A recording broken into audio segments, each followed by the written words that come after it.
Le conseil qui m'a été prodigué, qui m'a servi en tout cas dans ma vie d'entrepreneur, je veux dire que c'est un conseil qui est venu de mon père.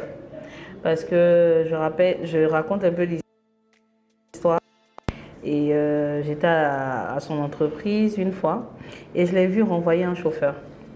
Ce chauffeur lui demandait pardon, il suppliait, il a fait venir sa femme, tout ça.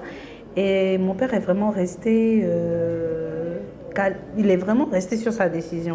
Malgré tout ce qu'on lui disait et tout, le monsieur pleurait, sa famille. Donc, je lui ai dit, mais papa, c'est inhumain quand même cette décision que tu viens de prendre parce que c'est quand même, il te demande pardon depuis, à sa famille et tout.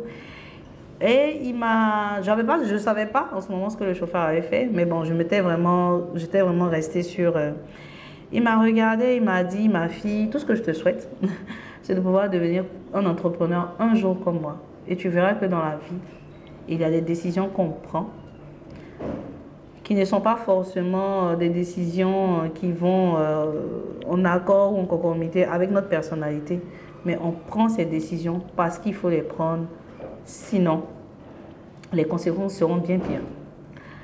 Donc, je n'avais pas compris pourquoi il m'avait dit ça ce jour. Mais le jour que j'ai eu à prendre une décision difficile moi-même, ce jour-là, effectivement, j'ai appelé ma mère pour lui demander, parce que j'avais retenu le nom du chauffeur, pour lui demander, mais qu'est-ce que le monsieur en question il avait fait.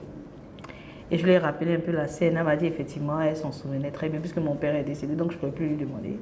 Donc, c'est elle qui m'a dit oui, mais en fait, le monsieur, il a cassé le moteur du car volontairement parce qu'il avait dit à des gens, je vais le faire, je vais le faire, je vais foncer avec le car.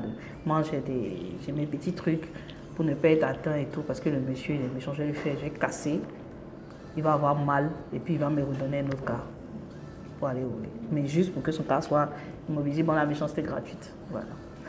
Donc, j'avais compris pourquoi, voilà. Et moi, ça m'est arrivé. Voilà, j'ai eu des situations comme ça. J'en ai toujours. J'en ai eu encore même aujourd'hui. Donc voilà, il faut arracher le travail à certaines personnes parce que leur présence vont vous poser plus de problèmes qu'autre chose. Voilà, c'est un peu ça.